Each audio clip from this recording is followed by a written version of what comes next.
Breaking news చూస్తున్నాం. Social మీడియాలో viral అవుతున్న వీడియో. నేనేమి వణికిపోవటం లేదు. ఆర్జీవీ సంచలన వీడియో. తన కోసం ఏపీ పోలీసులు గాలించడంపై స్పందిస్తూ డైరెక్టర్ రామ్ గోపాల్ వర్మ తాజాగా ఓ సంచలనం వీడియో విడుదల చేశారు. అదేంటో ఇప్పుడు చూద్దాం. ఇప్పుడు నేను ఆల్మోస్ట్ ఒక 1 year బ్యాక్ ఏదో ట్వీట్స్ పెట్టాను అనే ఎలిగేషన్. ఆ ట్వీట్స్ ఎవరో మనోభావాలు దెబ్బతిన్నాయి.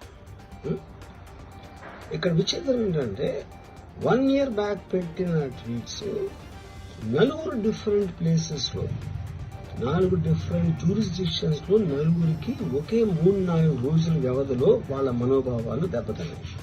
వాడు ఆ పరంగా కంప్లైంట్ ఇవ్వడం, కేసులు పెట్టడం జరిగింది. ఇక్కడ పాయింట్ 1 ఎవరి మీద అయితే నేను పెట్టానని వాళ్ళు చెప్తున్నారో వాళ్ళకి లేదు, ఎవరో థర్డ్ పార్టీ, అసలు సంబంధం లేను. ఆ కాంటెక్స్ట్ లో అసలు ఈ కేసు ఎలాగా, ఈ సెక్షన్స్ ఎలా వర్తిస్తాయి అనేది అప్పుడు ఆబ్వియస్ గా నాకు వచ్చే అనుమానం కానీ, నాకు కానీ నా మనుషులు కానీ, ఇది ఒక పర్సిక్యూషన్ చేయడానికి ఒక పద్ధతి ప్రకారం ఉన్న ఎలవబుల్ లాస్ ని వాడుతున్నారా, లేకపోతే ఇప్పుడు వరల్డ్ ఓవర్ ఒక ఫినామినా ఏం జరుగుతుందంటే పొలిటికల్ పార్టీస్ వాళ్ళు weaponising the systems of the police. అది అమెరికాలో జరుగుతుంది, యూరోప్ లో జరుగుతుంది, ఎక్కువ జరుగుతుంది. అప్పుడు నేను ఏ ఒక్క వ్యక్తిని, ఒక పోలీస్ ఆఫీసర్ని కానీ, ఒక పొలిటికల్ పర్సన్ కానీ నేను బ్లేమ్ చేయట్లేదు. I think it happens in certain ఒక ఏమంటారు దాన్ని, ఒక వే.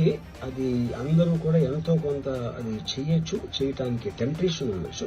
But eventually there is the law of the land which will take the final call. So అది that I completely agree, believe in that and I abide by that as a citizen.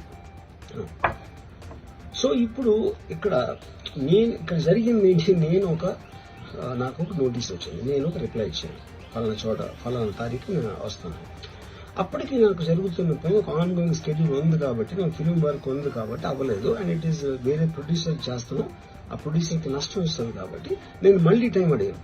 ఇదేంటి case, ఇదేం urgent case అంటే 1 year తర్వాత tweet చూసిన అతనికి 1 week లో అన్ని అయిపోవాలనేది ఏమన్నా మీనింగ్ ఉంటుంది అసలు దానికి?